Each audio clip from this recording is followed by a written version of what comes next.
This video is being recorded on the brand new Samsung Galaxy S26 Ultra in APV Samsung LOG. I'm going to show you how to perfectly color grade the Samsung footage to get the most cinematic results possible. Also later in this video, I'm going to be comparing it to the iPhone 17 Pro Max's ProRes LOG, which is considered the best of the best. This is the S26 Ultra color grade tutorial.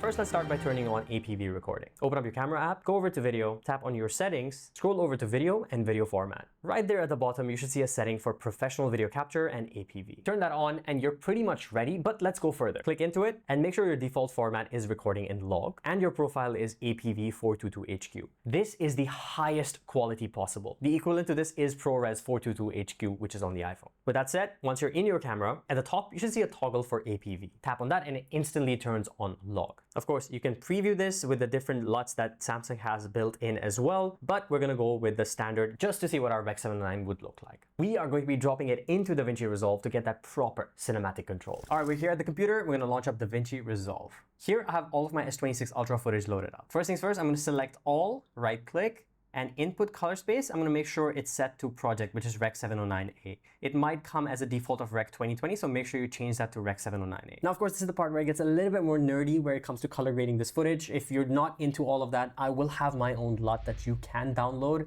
which will give you the same exact effect with one click. It's going to be later in the video, so keep watching. Now, I've changed my style a little bit from my previous S25 Ultra tutorial. This, to me, feels more comprehensive and just does a better job, so I'm going to teach you guys how I do it now. So let's say we're back here. We're going to go to our first node. I'm going to call this CST in. With this created, I'm going to go to effects and search for color space transform, drag and drop that on. Now, before I change anything, I'm also going to copy this node, create a new node and paste right there. So it has the same effect and everything, but this one I'm going to rename to CST out. In CST in, our input color space, I'm going to search for Rec 2020 because that's what the S26 Ultra is recording at. And for our input gamma, we're going to change that to Samsung LOG. Now you can see it's already transformed it from log to Rec 709 because my default timeline output is Rec 709. But for now, we're actually not going to be using that at all. We're going to put this into DaVinci Wide Gamut, and I'll explain why in a second. So for your output color space, search for DaVinci Wide Gamut, and your output gamma, search for DaVinci Intermediate. Now it's going to wash out the image again. Don't worry about it. For your out, select your input color space to be your DaVinci Wide Gamut and your input gamma to be DaVinci Intermediate.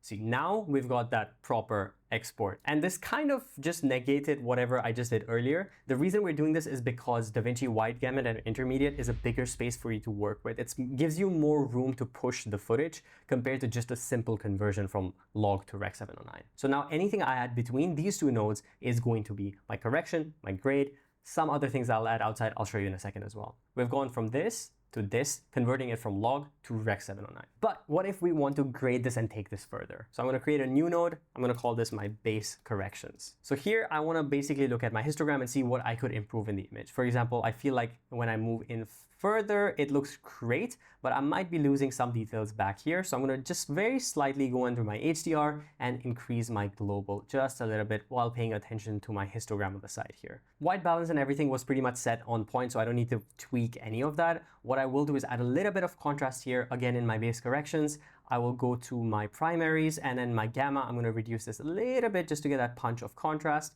and I will increase just a little bit like that. For my color boost, I'm going to put this at 1, just a tiny boost. Next, I'm going to create a new node and we're going to call this HSV. This is something called subtractive saturation so that I can add a pop of color to the image without overdoing it in the contrast area. So I'm going to show you exactly what I mean. So for this node, right click, change the color space to HSV. Second thing you're going to do, right click, channels, disable 1 and 3. So we're going to disable 3 and we're going to disable 1. With this node selected, go over to your primary wheel and go to your bars here. Under gamma, grab your green, and you're going to see when I increase this, it boosts up the saturation, but without increasing any kind of like grossness in the details. It keeps it nice and poppy. And I really like this look. If you guys are familiar with Gox, this is his signature style, very oversaturated, but in a controlled manner. I'm not going to go too crazy with this. 0.02 is good enough. So just a quick subtle change. See how we're bringing back the colors in the sky. Just very nice and slightly punchy. Next, I'm going to create a new node after HSV, and I'm going to call this FLC, or Film Look Creator. Again, this is going to be in the paid version of Resolve. If you don't have the paid version of Resolve, you can still do this using the primary wheels and HDR wheels, but I'm going to be showing you this on Film Look Creator just because it is what I use and it makes it so much easier. So drag and drop that on. Immediately, you can see a super stylistic look has been applied. But we need to make a lot of changes because this on its own is just not usable. So under your presets, I'm going to change this to 35 mm. My color blend, I'm actually going to tone this down to right about there. My effects blend, it can stay on max, it doesn't really matter. Film look blend, I'm actually going to show you what happens when I turn this on and off. So if you like this sort of effect, leave it on full. If you don't like it, turn it down a little bit. I like to keep it just ever so slightly at 0.2. Real quick, I'm going to head down here and turn off all of these, especially grain, bloom, and halation. I know these are cinematic and they're in all of my videos, but we're going to be adding these again later because within the DaVinci wide gamut, it becomes a little bit too much. So I like to add it afterwards. So now I'm going to slightly increase my color blend a little bit, and whatever values I change here will actually affect the image, very Lightroom style. I'm going to increase bleach bypass just a little bit. Subtractive saturation is the same as HSV, so we're not going to touch that. I find HSV is a little bit better than subtractive saturation, but it is your call. And let's look at increasing the film look blend just a little bit more. So we've got this to that. So very nice. I like what we've done. It's become a little bit more cinematic. Of course, you can feel free to change these different core looks as well. All right, so now we're looking good. I think I will go back to my base and just very slightly increase the HDR, just slightly increasing the global gain. And we've got that. Film look has been selected now. So everything that has happened between our CST in and CST out. The correction and the slight grade has been applied. What I would like to do after my CST is create a new node outside of that, and we're going to call this our LUT. Now, this is a creative LUT that you can apply. You can use your favorite one. It doesn't really matter. But for me, I'm of course going to be going for my favorite, which is the Joker LUT. Now, of course, this is very harsh. Head over to your key output and switch this down to 0.25. Before and after. So it adds a very slight, subtle hue shift. I like this a lot more. And very quickly, let's go from our before log to Rec 709 graded footage. Looking really nice. Last thing to make it cinematic, of course, I'm going to create a new node. This is going to be a bit weird, but I'm going to call this FLC2 because, in my opinion, the grain and the halation and bloom that you get from Film Look Creator is a lot better than the built-in effects that DaVinci gives you. So I'm going to apply this again. This time we're going to turn off color blend entirely, film look blend entirely. What we want to focus on is just these settings at the bottom. So disable gate weave, disable flicker, disable your vignetting. Under halation, now we can start increasing our values a little bit. So pay attention to this area over here. Film camera is not as sharp as a digital camera sensor, so it's not going to be super harsh. You're going to get some bloom and halation. So just to turn it off and on, you can see how it adds that bloom, subtle, really nice cinematic effect. Of course, we don't have to go so crazy with it. We can reduce it a little bit, maybe reduce the radius to somewhere where we feel comfortable. I think right about there looks good. Same goes for your bloom. Let's turn this up a little bit. Of course, zooming out to check the entire image first. See right about there where we like it. I like it right over here. This is very good. And go back to our first FLC. And our vignette maybe reduce a little bit. It's a bit too harsh on the edges. Now, if I look back at this video, it's looking really nice and cinematic. Just to give you a reference, that's your log, and that is your Rec 709. Now, if you're happy with that, you can pretty much apply this to any other footage. So let's say I drag and drop this other clip on. I can just copy these settings and paste them on for color correction. And just like that, look at how clean and beautiful that looks. Perfect halation on the sides there as well. I even got this footage of the Golden Gate Bridge, and I feel like here it would look absolutely incredible. So let's paste this on. So pasting it in, just immediately you can see how well this works. It doesn't matter which situation I shot it in. Of course, it helps if you shoot it in the pro mode because you can control the white balance. So you don't have to worry too much. Take a look at that as well. So I've got this video that I took at night. Let's paste it, hope for the best.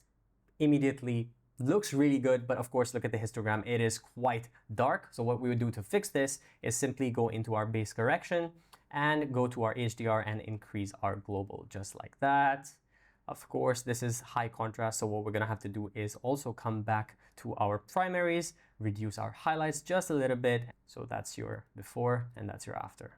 That's looking real nice. Now I know that might be too many notes to work with and too much to remember, too many things to do every single time. So I've actually created a LUT that is possible to use directly. Just slap it on your APV log footage and it should instantly correct it with just a few tweaks. And I'm gonna make this available on my website. So if you guys like it, you can definitely check it out. Go into your LUTs in DaVinci, import this Galaxy S26 film look LUT that I have, drag and drop this on your footage and you're done. That's it. It's done the same exact thing for you. Of course, you can make some tweaks here. You can create a new node before your LUT node and we can just increase exposure just a little bit. Just work with it and there you go. It's a very quick, easy, simple way of getting this done. Very quick, very easy. It's going to be available on my website, both for the iPhone and also for Samsung. So definitely check it out. Now I told you I'm going to be comparing it against the iPhone 17 Pro Max's ProRes LOG, and these are the results side by side. So on the left here, you've got the Samsung Galaxy S26 Ultra in APV Samsung LOG, and on the right, you've got the iPhone 17 Pro Max in ProRes Apple LOG 2. Honestly, colors side by side, they both look identical, especially when we're talking about outdoor situations with the ultra-wide camera and the 1x camera. Of course, the ultra-wide on the iPhone is going to be slightly wider, but dynamic range-wise, they're almost exactly the same. I am genuinely so surprised by how close these two look to each other. It is very, very difficult to comprehend how Samsung has done so well with the APV in such a short period of time and Samsung LOG, but I will say, when it comes to the zoom capabilities, anywhere above 1x, the Samsung does fall short. Meaning, the resolution that you get from the Samsung, even though it's at 4K, it feels like there's a degrade in the quality. iPhone has that too, but it looks more consistent from lens to lens. For example, let's take a look at this shot of the ducks side by side. Both of these are zoomed in. I believe it was around 4x, somewhere beyond there, but look at the difference in the details. On the Samsung footage, you're losing some details in the leaves. The feathers feel a little bit softer. It seems over sharpened in digital post. While on the iPhone, there's enough details in both of the leaves, the feathers, everything looks crisp and optically zoomed in. There's no additional sharpening applied, which is exactly what you want in your ProRes or log footage. Another tiny thing I noticed is that Samsung seemed to overexpose just a little bit, especially if you look at this spot right over here. It's a lot brighter, almost clipping on the Samsung S26 Ultra, while on the iPhone it maintains that a little bit better. Again, the settings have been set manually, so if I went any darker, I would lose details in the arch underneath the arch, which was not the case on the iPhone. So dynamic range-wise, both are incredible, but Samsung does fall short just slightly when it comes to extreme situations. Lastly, low light. This is where I do see a little bit of a difference.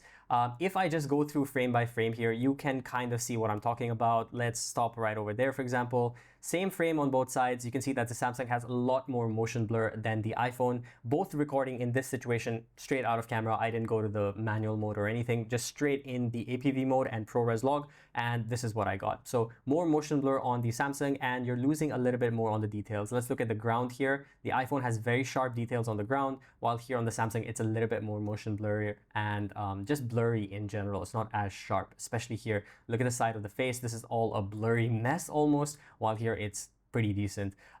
Again, this could be a shutter speed issue, but for me, for the most part, I would say when it comes to telephoto and low light against direct light, the Samsung is struggling slightly compared to the iPhone. But honestly, both of these are incredibly close. If you put these side by side in a blind test, most people, even veterans, might have a hard time figuring out which one is the iPhone and which was the Samsung, especially when it comes to the 1x lens and some shots in the ultra wide. Amazing results from APV. This is the highest resolution you can shoot at. I am super impressed with the quality on this. I don't know about you, but this is the first time I've personally ever seen an Android phone coming this close to the ProRes quality that we get on the iPhone. Everyone kind of knows for video, the iPhone is the best. Might not be the best for photos, but for videos, it is generally considered to be the best. And with the results we're seeing on the S26 Ultra, that margin is becoming smaller and smaller. Honestly, these might even be indistinguishable in certain lighting situations, especially with the wider lenses. With everything that's great on this out of the way, and honestly, it is pretty damn good, there is some negative. The quality I got on the 1X was by far way better than any other focal length when I was shooting with this. The ultra wide was still pretty decent, especially when you're in good lighting situations, but anytime I pushed this beyond 2X or even at 2X, I kind of saw the difference in the quality I was getting from the 1X to that 2X. The 2X over sharpens it, looks a little bit more digital compared to the 1X and even the ultra wide, which to me is a little bit disappointing. And that's something you don't really see on the iPhone. With the S25 Ultra, I said log video was an amazing step in the right direction. This feels like a massive upgrade compared to that. Honestly, APV recording has taken this to the next level. What I will say they need to improve on is getting consistency between different focal lengths, especially when you're zooming into those tighter focal lengths. If you want this exact cinematic look that I've been using for all of my videos, I've also dropped my brand new cinematic color grade preset. Definitely check that out. I really hope you guys enjoyed this video and it was useful to you. If it was, make sure you like, share, and subscribe, and I'll see you guys again in the next video. Until then, take care.